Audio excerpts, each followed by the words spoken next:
अस्सलाम वालेकुम। एक दिन अचानक मेरे पेट में बहुत ज़ोर का दर्द उठा। इत्तेफाक से मेरे शौहर उस दिन घर पर ही मौजूद थे। उन्होंने मेरी तबीयत देखी तो मुझे डॉक्टर को दिखाने ले गए। डॉक्टर ने कुछ टेस्ट वगैरह कराए और कहा कि शाम को रिपोर्ट्स मिलने के बाद उन्हें दिखाएं। शाम को जब मैं अपने शौहर के साथ डॉक्टर को दिखाकर घर वापस आई और अपने शौहर को उनकी माँ से बात करते हुए सुना और जो उनकी माँ ने मेरे बारे में उनसे कहा, वो सुनकर तो मेरे होश उड़ गए और मैं ज़ारों कतार आंसुओं से रोने लगी। मेरा नाम समारा है। मेरी शादी मेरे पापा के दोस्त के बेटे कबीर के साथ हुई थी। कबीर रिच फैमिली से बिलोंग करते थे। उनके बहुत बड़े बड़े होटल्स थे और मैं एक मिडिल क्लास फैमिली से बिलोंग करती थी। कबीर की माँ इस रिश्ते से खुश नहीं थी। वो अपने इकलौते बेटे की शादी अपने लेवल के लोगों में करना चाहती थी, पर कबीर के डैड के आगे उनकी नहीं चली और मेरी शादी कबीर के साथ हो गई। कबीर को मेरे साथ शादी करने में कोई एतराज़ नहीं था। वो मेरी जैसी सिंपल लड़की चाहते थे जो उनके साथ साथ उनकी फैमिली का भी ख्याल रखे। मेरी शादी को 2 साल हो गए और अल्हम्दुलिल्लाह मैं अपनी शादी से बहुत खुश हूँ। कबीर मेरी हर छोटी बड़ी खुशी का ख्याल रखते हैं। कबीर रोज़ जब सुबह ऑफिस चले जाते हैं तो मैं रोज़ आधे 1 घंटे के लिए उनकी माँ के पास जाकर बैठ जाती हूँ। वो मुझसे ज़्यादा बात नहीं करती।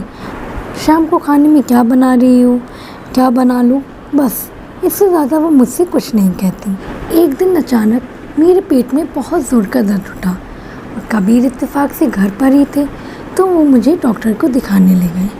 हम शाम होते ही डॉक्टर को रिपोर्ट्स दिखाने गए। डॉक्टर ने रिपोर्ट्स देखी और कहने लगे, आप कभी माँ नहीं बन सकती।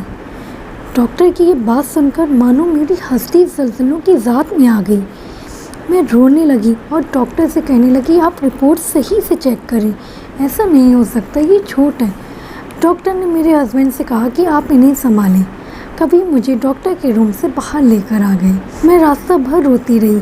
कबीर कहने लगे, परेशान मत हो, हम दूसरे डॉक्टर्स को दिखाएंगे, डोंट वरी, सब ठीक हो जाएगा। 2 महीने हो गए और हमने इन 2 महीनों में कम से कम 2000 डॉक्टर्स को दिखाया होगा और हमें सिर्फ निराशा ही मिली। मैं हार मान चुकी थी। मैंने इस बात को एक्सेप्ट कर लिया था कि मैं कभी माँ नहीं बन सकती, पर कबीर ने हिम्मत नहीं आ रही थी। वो आए दिन किसी न किसी डॉक्टर से बात करते रहते, पर मैंने अब सारी उम्मीदें छोड़ दी थी। मैं अब पहले की तरह कबीर के जाने के बाद उनकी माँ के पास नहीं बैठती थी। एक दिन मैं कबीर के साथ डॉक्टर को दिखाकर घर आई तो कबीर की मामा ने उन्हें अपने कमरे में बुला लिया। वो अपनी मामा के रूम में चले गए और मुझे प्यास लगी तो मैं किचन में पानी लेने चली गई।